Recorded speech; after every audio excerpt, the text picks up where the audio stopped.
একটু সাবধানে থাকবেন, কারণ আপনাকে যে কোনো শুট করা হতে পারে। তো আব্দুর রহমান প্রাইভেট ইউনিভার্সিটি টাকা খেয়েছে।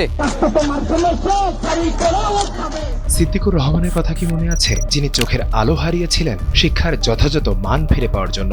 সালটা 2017। সিদ্দিকুর টিয়ারশেলের সামনে দাঁড়িয়ে গিয়েছিলেন ঢাকা বিশ্ববিদ্যালয় অধিভুক্ত কলেজগুলোর শিক্ষার মান বাড়ানোর দাবিতে। পুলিশের আক্রমণে চোখের আলো নিভে যায় সিদ্দিকুরের। তবে সেই আন্দোলনের রেশ ধরেই বাস্তবায়ন হয়েছে ঢাকা সেন্ট্রাল ইউনিভার্সিটির স্বপ্ন।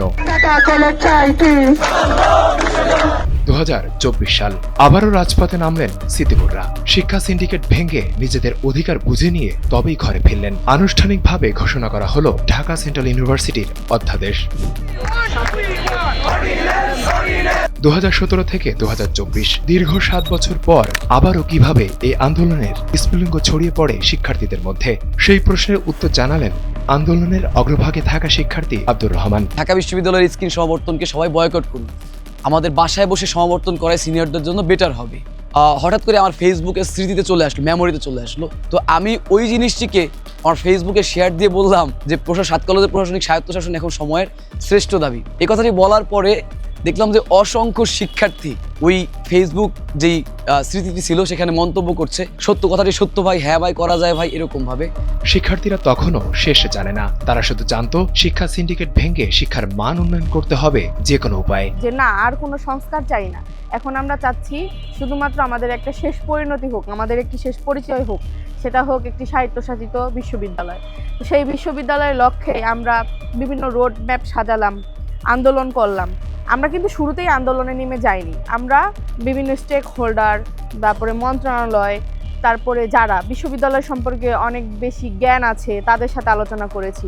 তবেই পথ ছিল না মসৃণ, প্রতি পদে পদে ছিল বাধা, যা অতিক্রম করতে পোহাতে হয়েছে নানা কটূক্তি, অভিযোগ আর অবহেলা। এবং সচিবালয় থেকে একজন ডিবির একজন সহকারী আমাকে একদিন বলে উঠলেন, আব্দুর রহমান আপনি একটু সাবধানে থাকবেন, কারণ আপনাকে যে কোনো শুট করা হতে পারে। উনি পজিটিভলি অনেক কিছু বলেছেন। আবার এই কথাগুলো যখন ওনার মুখ থেকে এসেছিল সেই মুহূর্তে আমিও আসলে মেন্টালি অনেক বেশি সিক হয়ে গিয়েছিলাম। তারপরে বলেছিলাম ওনাকে এই কথার প্রশ্নের উত্তরে যে যদি মরে যাই তাহলে যেন আমার লাশটা আমাদের গ্রামে খুব সহজেই কবর দিয়ে দেওয়া হয়। তখন তাদের যারা মদতপুষ্ট কিছু শিক্ষার্থী ছিল তাদেরকে বোঝানো হলো এরকম ভাবে এরা হচ্ছে প্রাইভেট বিশ্ববিদ্যালয় টাকা খেয়েছে, এবং আমার নাম ধরেই বলতো আব্দুর রহমান প্রাইভেট ইউনিভার্সিটি টাকা খেয়েছে। এনএসআই একজন অফিসার বলছে আমাকে যে আব্দুর রহমান আপনার ব্যাংক অ্যাকাউন্ট চেক করার জন্য শিক্ষকরা বলছে। ঢাকা সেন্ট্রাল ইউনিভার্সিটি গঠনের অধ্যাদেশে অনুষদের পরিবর্তে স্কুল ভিত্তিক একাডেমিক ব্যবস্থা উল্লেখ করা হয়েছে, যা অনেকে বলছে এটা কি দ্বিতীয় জাতীয় বিশ্ববিদ্যালয়। প্রথমত ন্যাশনাল কেন হয়নি? 23 ডিসেম্বর 2025 সালে আন্তঃমন্ত্রণালয় বৈঠক যে মডেলটি নিয়ে আলোচনা হয়েছিল সেই মডেলে আমাদেরকে জানানো হয়েছিল এখানে এমন কিছু ধারা রাখা হয়েছে বিভিন্ন কলেজ বিভিন্ন সময় চাইলে সংযুক্ত করতে পারবে, বাদও দিতে পারবে।